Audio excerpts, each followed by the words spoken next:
इस वक्त की बड़ी खबर राहुल गांधी से जुड़ी हुई है, जहां पर ईएसआई की तरफ से एसआईआर बिहार में जो पूरा मामला चल रहा है उस पर अब राजनाथ सिंह का रिएक्शन आया है। राजनाथ सिंह ने कहा है कि अगर राहुल गांधी के पास हिम्मत है तो वो जो दावा कर रहे हैं उसका जवाब दें। साथ ही चुनाव आयोग को भी चुनौती दी गई थी राहुल की तरफ से, उस पर अब राजनाथ सिंह का जवाब आया कि अगर राहुल गांधी जो बातें कह रहे हैं उनके सबूत हैं तो वो जरूर दिखाएं। मेरे साथ ज्यादा जानकारी के लिए पल्लवी जुड़ी है। पल्लवी, ये किस तरह का जवाब है और राजनाथ ने फिलहाल अब राहुल गांधी के लिए क्या कुछ कहा है? जी, तो राजनाथ सिंह ने राहुल गांधी की इसी पर जो राहुल गांधी ने दरअसल आरोप लगाया था, अब उस पर मुंह तोड़ जवाब दिया है। दरअसल जागरण फोरम हो रहा है बिहार में, जहां राजनाथ सिंह मौजूद थे और वहां उन्होंने अपने भाषण के दौरान उन्होंने कहा है कि राहुल गांधी जैसे नेता को ऐसी गैर जिम्मेदाराना बातें शोभा नहीं देती हैं। राजनाथ ने आगे कहा कि कांग्रेस पर 1975 में आपातकाल के दौरान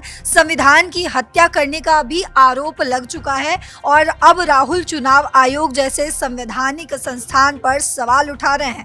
राजनाथ सिंह ने चुनौती दी कि राहुल अपने एटम बम का तुरंत परीक्षण करे, यानी सारे सबूत जनता के सामने रखे। उन्होंने तंज कसते हुए ये भी कहा कि राहुल पहले भी भूचाल लाने की बात कर चुके हैं। आपको याद होगा कि पहले भी वो संसद में कह चुके हैं कि अगर मैं बोलना शुरू करूंगा तो भूचाल आ जाएगा, और जब उन्होंने बोला तो ऐसा कुछ हुआ ही नहीं। तो इस बात पर तंज कसते हुए राजनाथ सिंह ने कहा कि राहुल पहले भी कह चुके हैं कि जब मैं बोलना शुरू करूंगा तो भूचाल आ जाएगा, लेकिन हर बार खोदा पहाड़ और निकली चुहिया वाली ये भी उन्होंने फ्रेज यूज किया है जैसी स्थिति हो चुकी है। राजनाथ ने राहुल से संयम बरतने की सलाह भी दी और कहा कि ऐसी सनसनीखेज बातें करने से राहुल गांधी को बचना चाहिए। तो ये राजनाथ सिंह ने राहुल गांधी के इसी पर आरोपों पर जो है वो प्रतिक्रिया देते हुए कहा है। बिल्कुल, इससे पहले पल्लवी, राहुल गांधी ने कुछ दिनों पहले जब जो पार्लियामेंट सेशन इस वक्त चल भी रहा है उस दौरान बोला था कि चुनाव आयोग जो है चोरी करवा रहा है वोटों की, और आरोप लगाया था। उसके बारे में थोड़ा बताइए कि राहुल गांधी ने आखिर किस तरह का आरोप इलेक्शन कमीशन पर लगाया? जी, तो राहुल गांधी ने हाल ही में ये दावा किया था कि चुनाव आयोग वोट चोरी में शामिल है। मतलब इसी पर ही उन्होंने डायरेक्ट ये आरोप लगा दिया। उनका कहना है कि मध्य प्रदेश, महाराष्ट्र, कर्नाटक और अब बिहार में मतदाता सूची में गड़बड़ी की गई है। राहुल ने इसे वोट चोरी करार दिया और कहा कि उनके पास इसके पुख्ता सबूत भी हैं। उन्होंने सबूत तक की बात कर डाली कि मेरे पास सबूत है इसके और मैं वो भी जल्द ही दिखाऊंगा। जिन्होंने वो जल्द जनता के सामने लाने की बात कही, उन्होंने इसे एटम बम की संज्ञा दी, जिस पर राजनाथ सिंह ने तंज कसा है और कहा कि ये सबूत सामने आने पर चुनाव आयोग कहीं नहीं बचेगा। मतलब वो जो है कहीं भी छुपने की कोशिश करेगा, लेकिन इसी के ऊपर से भी ये झूठ का पर्दा जो है वो हट जाएगा, ऐसा राहुल गांधी का कहना है।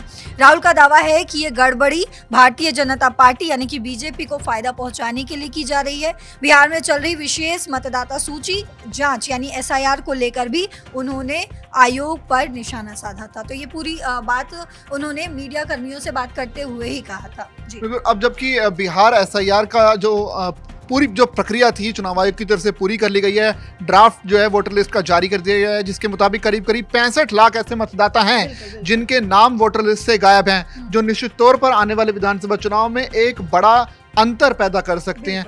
उसके हिसाब से बताइए कि अगर ये जो 65 लाख मतदाता हैं इस वोटर लिस्ट से, जैसा कि चुनाव आयोग बता रहा है कि गायब हो गए हैं, तो कितना असर पड़ सकता है इन चुनावों पर, और क्या आरजेडी जैसी पार्टियों के वोट बैंक पर इसका सीधा असर होगा?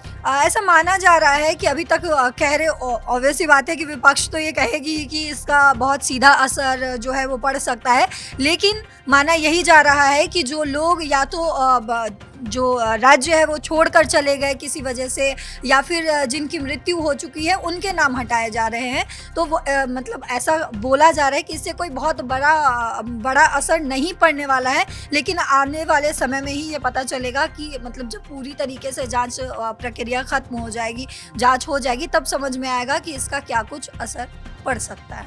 बिल्कुल, निश्चित तौर पर आने वाले चुनाव में इसका असर होता हुआ फिलहाल नजर आ रहा है। विपक्ष जो है लगातार इस चीज का आरोप लगा रहा है कि इलेक्शन कमीशन ने गलत तरीके से बीजेपी की शह में आके इस तरह का काम किया, लेकिन देखना पड़ेगा कि कितना असर एसआईआर की प्रक्रिया का आने वाले विधानसभा चुनाव में आए। इस पूरे मामले पर राजनाथ सिंह के इस बयान पर आपकी क्या राय है? आप कमेंट करके हमें जरूर बता सकते हैं और बने रहिए दैनिक जागरण।